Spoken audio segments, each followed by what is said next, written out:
Light on the mic, it's a play. Sewell's the guy taking us state to state. Catch us Wednesday, Sunday, stats on the buffet. From Grand Darren to the court, we got the say. Football spirals, hoop dreams in the chat. Chopping it up, deep dives on every stat. Texas to Florida, repping border to border. Arkansas to Bama, the vibe getting warmer. SWAC talk, keep the knowledge on deck. Sewell spinning wisdom, gotta show respect. Facts flying higher than a wide receiver's check. From football to hoops, what y'all expect? Guests roll through, dropping stories untold. Legends from the SWAC, spitting straight gold. Locker room vibe, secrets unfold. CW heavy like a championship hold. The South's got a rhythm, a culture to match. Each stat, each fact, another door latch. SWAC talk connects like a perfect pass catch. From Alabama skies to Florida's grass patch. SWAC talk, keep the energy alive. Wednesday to Sunday, where the legends thrive. Facts and stats sharper than a coach's knife. Balling on the mic, that's how we survive.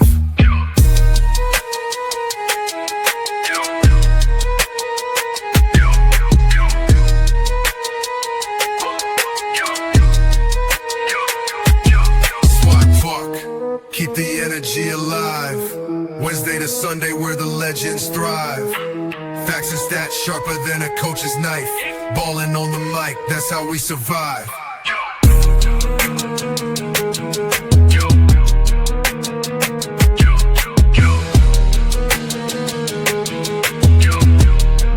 That's how we survive.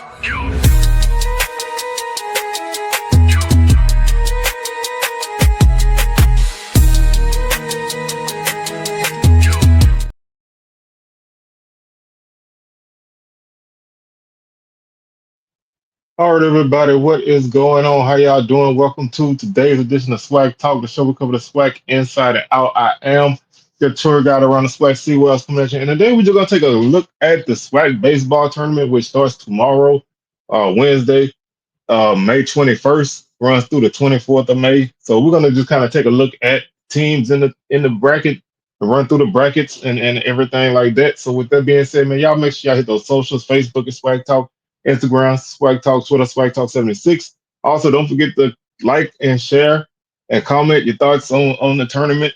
Hit the notification bell to be alerted to any videos that I drop, and hit the subscribe button to become a part of the SWAC Talk fam. So with that being said, man, we're gonna go ahead and jump directly into this. We're not gonna waste any time on this. We're just gonna go ahead and get into it.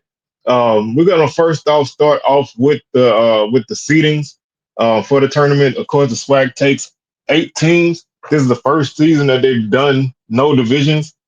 Before this, it was always East and West, and the top 4 from the East and top 4 from the West would go. Now it's just the top 8 teams go, period.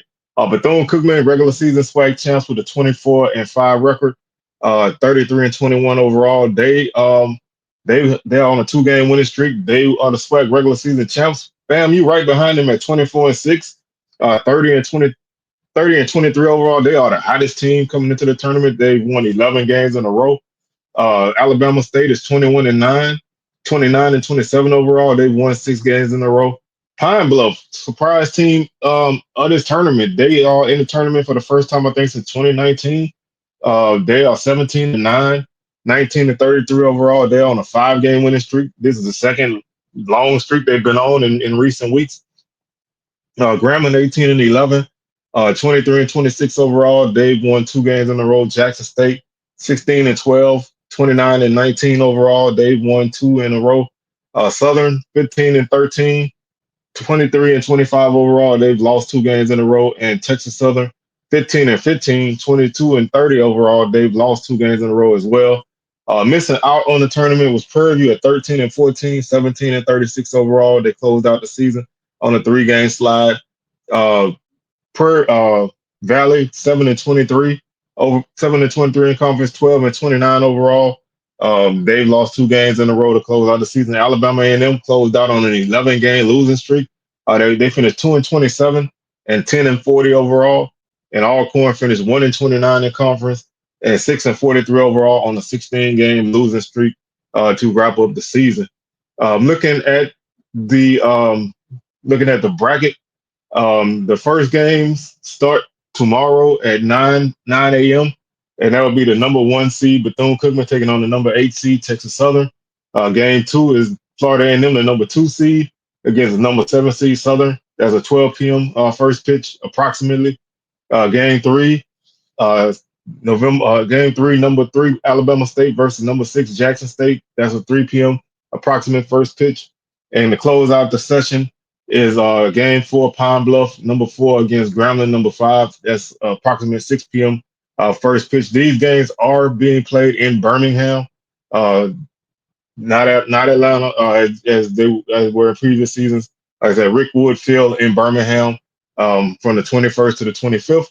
The games can be seen on the SWAC Digital Network, so don't forget to check that out. Thursday's action starts at 9 a.m. with an elimination game. That's Game 5. It's the loser of Game 1 against the loser of Game 3.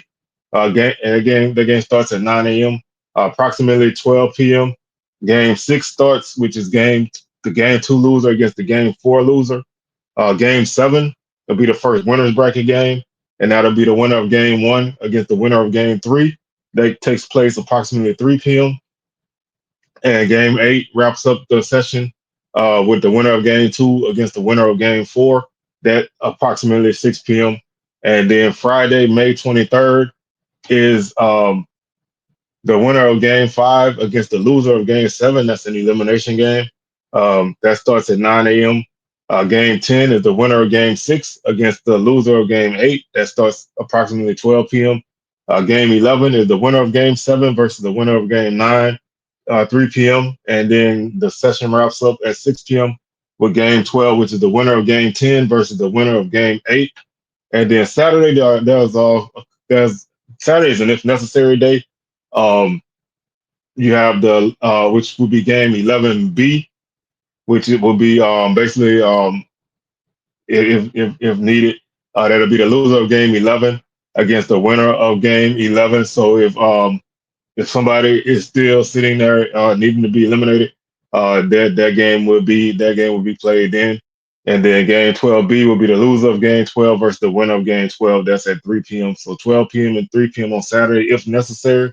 And then the championship is single elimination, which is Sunday, May 25th, and that is basically the winner of Game 11 and 12, unless they're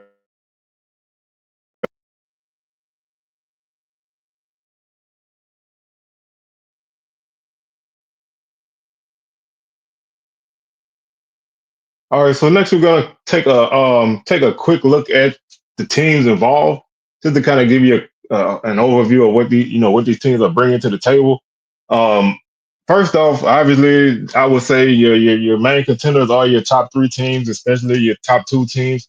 I pretty much feel that barring anything crazy, your winner is gonna be the Bethune-Cookman or FAMU. But obviously, in a tournament setting, crazier things happen, especially if you fall into the losers bracket. Sometimes it's tough to get out of that. But I think the top 2 teams are serious contenders, and also Bama State is obviously a serious contender. And I wouldn't count out Pine Bluff. I mean, I think they're statistically not a great team per se, but they've been finding ways to win games, and they're pretty hot. And so those are the kind of teams that I would honestly look out for in a tournament setting. But um, Alabama State is the top team in batting right now, batting average in the conference using the conference only stats. In 29 games, they have a batting average of 356. Um, they have 283 runs, 377 hits. They have 68 doubles, 7 triples, 46 home runs, and they have 26 RBIs. So they're a very solid team. Most of those numbers are kind of like in the middle of the pack, but they definitely are a team that makes good contact. Right behind them is Southern. Right behind them is Bethune-Cookman. They're batting 337. They have 313 runs, which is second in the conference. They have 346 hits, which is second in the conference. They lead the league in doubles with 78. They fourth in the league in triples with 12. They have 59 home runs, which is second in the league. They have 270 RBIs, which is fourth in the league. So they're a very solid team at the plate. Uh, they also have stolen 122 bases, so they are definitely a team that wants to run. And I mean, excuse me, they have stolen 86 bases, so they're definitely a team that really is really aggressive on the base path. Following them is Southern at 328. Batting, Southern is one of the top teams in home runs this season. They have 42 right now. That puts them about fifth place in home runs, 260 RBIs. Also, Florida A&M is batting 320. Takes Southern 308, Grambling 305, Jackson State 296. Pine Bluff is at 295, which is the lowest batting average for any team that's in the tournament. Uh, like I say, Pine Bluff has 65 doubles. Grambling 64, takes Southern 57, Southern 55, FAMU 52. Florida A&M leads the league in triples with 16, Southern at 15. Bethune-Cookman, like I said, they had 12, Pine Bluff at 11, takes Southern at 10, Jackson at 10, Grambling at 9. Grambling leads the league in RBIs with 298, Southern at 278, takes Southern 272. Florida A&M 242, Pine Bluff 213, Jackson State 161.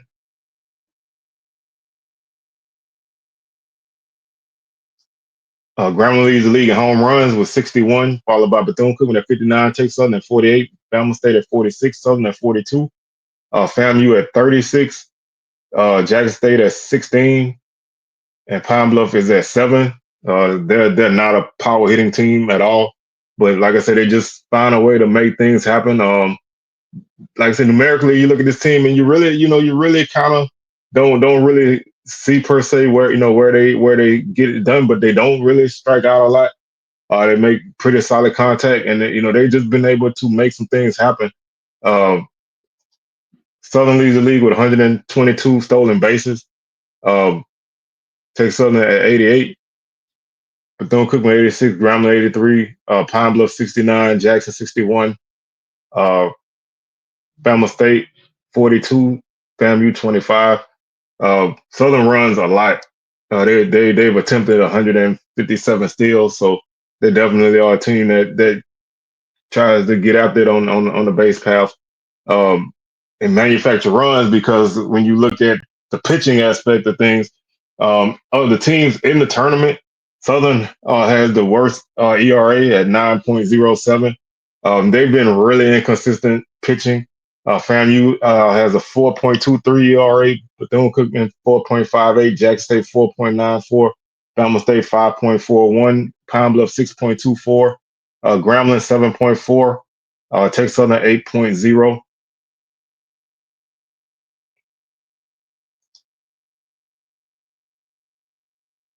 And like I said, when you look at when you kind of look at what these teams have done, they've all been pretty solid. Like I said, every team in the tournament is a pretty solid team on the mound. Southern, they struggle.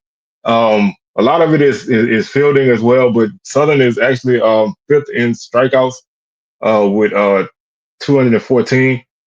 Followed Jackson State leads with 238, Bethune 233, Florida A&M 219, Grambling 214, Pine Bluff 185, Bama State 199, Texas Southern 178.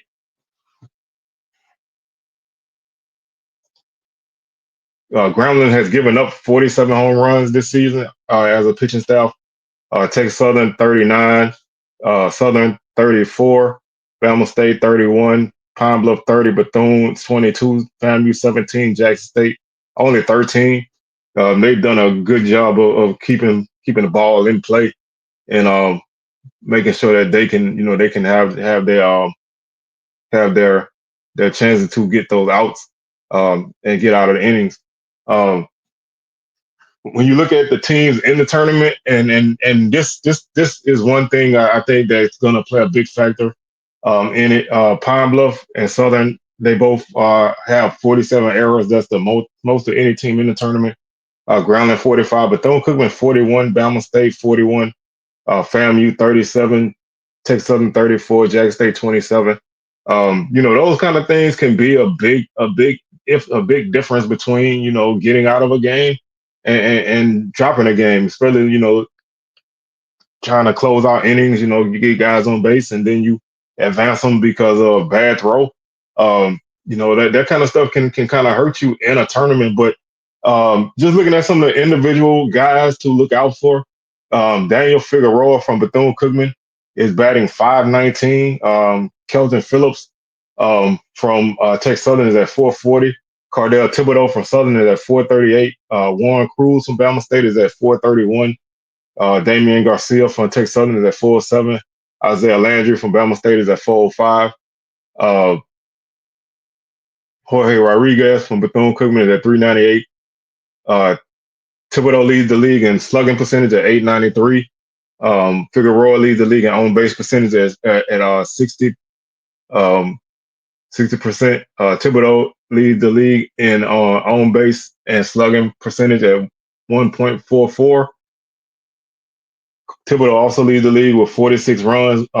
Andre Martinez from Bethune-Cookman is at 44. Phillips from Texas Southern is at 44. Bryce Hughes from Texas Southern is at 43. William Brown from FAMU is at 41. KJ White from Southern at 41.